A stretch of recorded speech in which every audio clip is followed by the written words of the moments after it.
A forgotten history being brought to the forefront. Yeah, two women are taking years worth of research to give us a better look at the African Americans buried in High Point's Oakwood Cemetery. As Fox 8's Natalie Wilson learned, their new book reveals the intriguing lives they lived.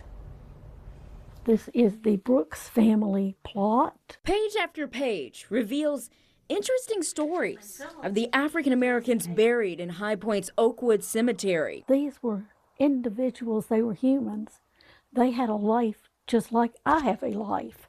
And we wanted people to recognize that and see that they were important.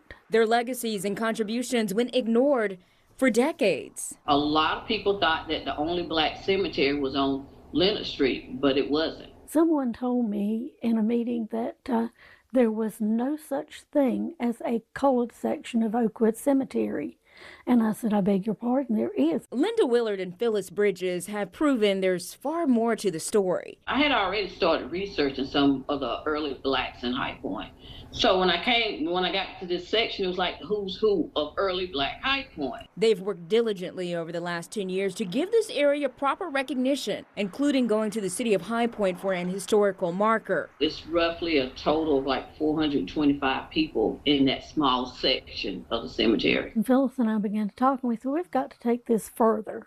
We've got to research. We've got to find out what is going on with these people, who they were. That meant visiting this section of the cemetery and cleaning the graves. When I would get 2 or 3 cleaned, I'd go back and photograph them, bring them home, put them on the computer, then send them on to Phyllis. Obituaries in the newspaper, birth certificates, death certificates. All of that research is compiled in their new book.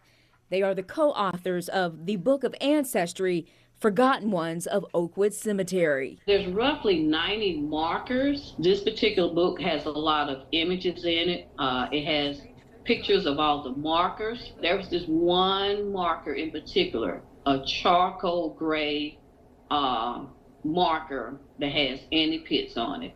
And it was just something about that marker that just stood out. And I just felt like it was something special about it. The book highlights the stories of approximately 80 people they've been able to confirm are buried there. Annie Pitts is a really fascinating one. As I said, she was hired to be the nanny or mammy, I've seen both terms used, for J. Elwood Cox's daughter, Clara Cox. And she stayed in the employ with Mr. Cox for 38 years until her death. She was really more than a servant. He treated her as a family member. Another one is Jesse Edmondson. He is a fascinating man. He owned what is said to be the only black opera house in the entire state of North Carolina. But believe me, they were not singing Madame Butterfly in his opera house. It was burlesque.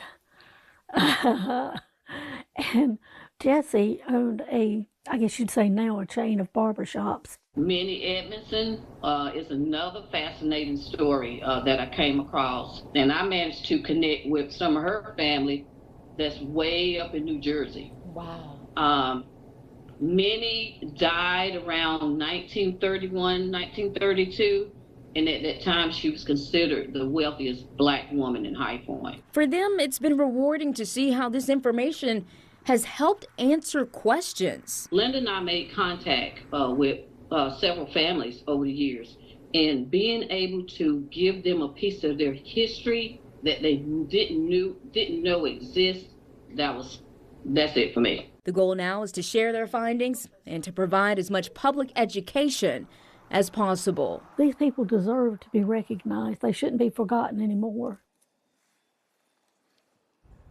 And the book is available on Amazon. Here's another look at the title one more time. The Book of Ancestry, Forgotten Ones of Oakwood Cemetery by Phyllis Bridges and Linda Willard.